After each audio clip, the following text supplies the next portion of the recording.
इस वक्त हमारी मौजूदगी जो है बता दें कि बरौली के माननीय विधायक व बता दें कि मुख्य सचेतक यानी कि दर्जा प्राप्त राज्य मंत्री हमारे साथ माननीय मंजीत सिंह जी हैं। स्वागत करेंगे और फिर इनसे बातचीत करेंगे। बहुत बहुत स्वागत है सर। धन्यवाद। सर, कल माननीय मुख्यमंत्री जी समृद्धि यात्रा को लेकर आपके बरौली के पावन धरती पे पधार रहे हैं। तैयारियां तो काफी चौकस की गई है। हेलीपैड वगैरह का भी हमने वीडियो वगैरह दिखाया, सभा स्थल का भी दिखाया। और क्या कुछ विशेष होने वाला है कल बरौली के लिए?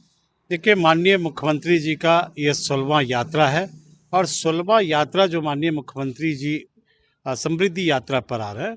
गांधी के धरती पश्चिम चंपारण से माननीय मुख्यमंत्री जी ने समृद्धि यात्रा का शुरुआत उन्होंने किया था। उसी सिलसिले में पूर्वी चंपारण, शिवहर, सीतामढ़ी होते हुए कल का क्षण इस गोपालगंज और विशेषकर बरौली के लिए ऐतिहासिक क्षण है कि मुख्यमंत्री जी हमारे निर्वाचित विधायक के रूप में जब हुए उसके बाद नए वर्षों में पहली बार समृद्धि यात्रा के क्रम में वह बरौली में आ रहे हैं।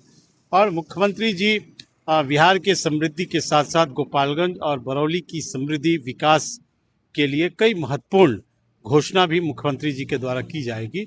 और माननीय मुख्यमंत्री जी आ रहे हैं 300 करोड़ से अधिक योजनाओं का वह शिलान्यास भी करेंगे, उद्घाटन भी करेंगे। और मुख्यमंत्री जी जब प्रगति यात्रा में इस गोपालगंज जिले में आए थे तो मुख्यमंत्री जी ने कई महत्वपूर्ण घोषणाएं की थी।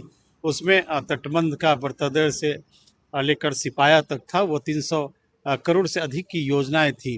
मुख्यमंत्री जी प्रेमनगर आश्रम के बाद सीधे बतर्दे जाएंगे। वहाँ निर्मित बांधों पर जो कालीकरण की जा रही है उसकी गुणवत्ता का स्वयं अवलोकन करेंगे और उसके बाद वहाँ पे स्टॉल लगाए जा रहे हैं। उस स्टॉल में जो कृषि विभाग से संबंधित जितनी भी योजनाएं सरकार के द्वारा चलाई गई है उस योजनाओं का अवलोकन करेंगे। फिर पशुपालन विभाग के द्वारा जितनी भी योजनाएं चल रही हैं, मत्स्य पालन, गव्य पालन, उन सब योजनाओं के पूरे रूप से एक तरह से वो समीक्षा करेंगे। और लौट कर जब आएंगे वहाँ से तो सीधे जो बरौली में आपके नए प्रखंड अंचलों का निर्माण हो रहा है उसकी जांच करेंगे।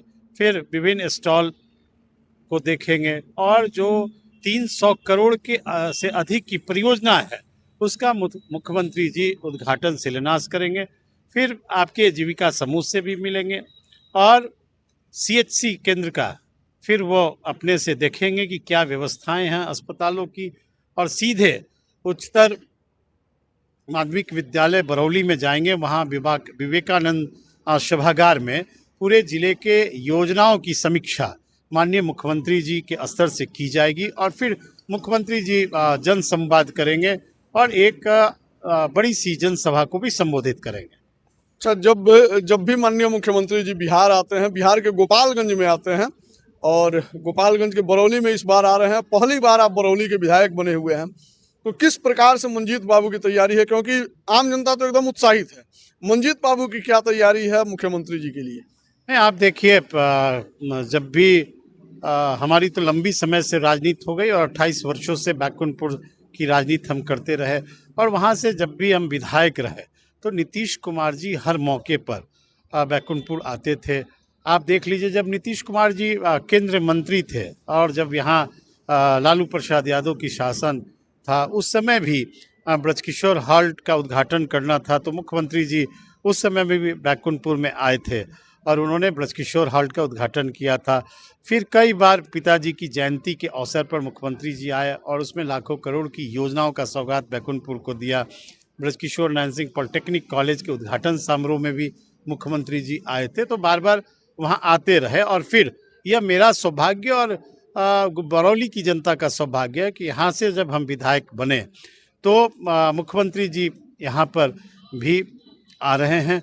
और कल बरौली के लोगों को, गोपालगंज वासियों को अपार खुशी है कि समृद्धि यात्रा के क्रम में वो बरौली में आ रहे हैं। तो एक तरह से हमने जहाँ भी राजनीति की, राजनीति का केंद्र बिंदु वहीं रहा है। जब भी माननीय मुख्यमंत्री जी आते हैं गोपालगंज जिले में तो एक चर्चा का विषय रहता है कि और कहीं मुख्यमंत्री जी रुकेंगे चाहे नहीं रुकेंगे, लेकिन राय साहब के लाल कोठी पे जरूर रुकेंगे। काफ़ी चर्चा में रहता है। और राय साहब के परिवार के सबसे दुल्हरुआ आप संतान हैं यहाँ के, और मुख्यमंत्री जी के भी काफ़ी लाडले हैं, काफ़ी करीबी हैं। हमेशा कुछ ना कुछ बच्चों की जीत भी रहती है। आपका भी जीत था कि चुनाव इस बार तो लड़ेंगे। मुख्यमंत्री जी ने आपको लड़ाया भी। इस बार बरौली के लिए क्या जीत रहेगी माननीय मुख्यमंत्री जी से? नहीं, देखिए, हम तो सौभाग्यशाली हैं। पिताजी के मृत्यु के बाद नीतीश कुमार जी ने हमको राजनीति में उन्होंने लाया। और पिताजी की जब मृत्यु हुई उस समय मुख्यमंत्री जी आए मोहम्मदपुर, और 1997 में हम जस्ट स्नातक हमने डिग्री प्राप्त की थी, और 3 साल पहले उन्होंने बैकुंठपुर से हमको उम्मीदवार घोषित किया 1997 में, और 2000 में हम पहली बार 25 साल की उम्र में सबसे कम उम्र में हमको विधायक बनने का अवसर मिला। और मुख्यमंत्री जी का पुत्रवत व्यवहार मेरे साथ रहा, और एक भगवान के स्वरूप में वो हमारे लिए हैं। और मुख्यमंत्री जी जब भी उस समय गोपालगंज जिले में आते थे तो कभी सर्किट हाउस में उन्होंने निवास नहीं किया, बल्कि इसी देवापुर में उन्होंने निवास किया। पिताजी की प्रतिमा का उद्घाटन भी था तो हेलीकॉप्टर से माननीय मुख्यमंत्री जी आकर और पिताजी के मूर्ति का उन्होंने अनावरण किया था। कई ऐसे ऐतिहासिक पल हैं। जनजीवन हरियाली की शुरुआत जब हुई तो इसी देवापुर गांव से उन्होंने जल जीवन हरियाली का शुभारंभ भी किया। और हमारा ये सौभाग्य है कि यहाँ से बरौली से हम पहली बार विधायक बने, और नई सालों में समृद्धि यात्रा के क्रम में मुख्यमंत्री जी इस बरौली विधानसभा क्षेत्र में आ रहे हैं।